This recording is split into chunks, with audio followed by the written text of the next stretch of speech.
छोटे कद को अपनी कमजोरी नहीं बल्कि कामयाबी बनाया।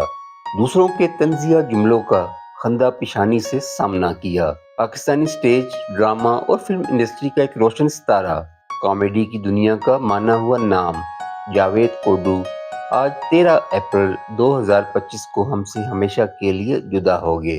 वो काफी अरसे से अलील थे। उनके बेटे सलमान कोडू के मुताबिक उन्हें फालिज का हमला हुआ था और वो दिल के मर्ज में भी मुब्तला थे। इससे पहले वो एक ट्रैफिक हादसे में जख्मी हुए, लेकिन उन्होंने हमेशा हिम्मत और हौसले से इन सब मसाइल का सामना किया। जावेद कोडू 1962 में पैदा हुए। 1981 में ड्रामा सौदेबाज से अपने करियर का आगाज किया। उन्होंने उर्दू और पंजाबी फिल्मों में भी काम किया और स्टेज पर अपनी बेमिसाल मज़ाहिया अदाकारी से लाखों दिल जीते। ड्रामा आशियाना में उनकी परफॉर्मेंस को आज भी लोग याद करते हैं। इसी उन्होंने बच्चों के मशहूर तरीन ड्रामे ऐनक वाला जिन में भी एंट्री दी थी। छोटा कद उनकी पहचान जरूर था, लेकिन उनका फन बहुत बुलंद था।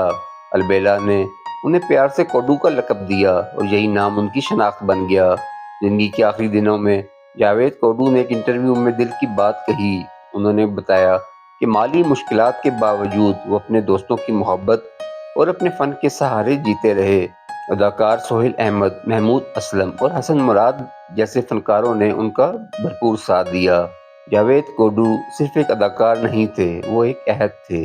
एक ऐसा फनकार जिसने अपनी जिस्मानी मजबूरियों को कभी अपनी कमजोरी नहीं बनने दिया, जो हर हाल में अपने फन से लोगों के चेहरों पर मुस्कुराहटें बखेरता रहा। जावेद कोडू एक मुस्कुराहट, एक आवाज जो इनके चाहने वालों के दिलों में हमेशा जिंदा रहेगी।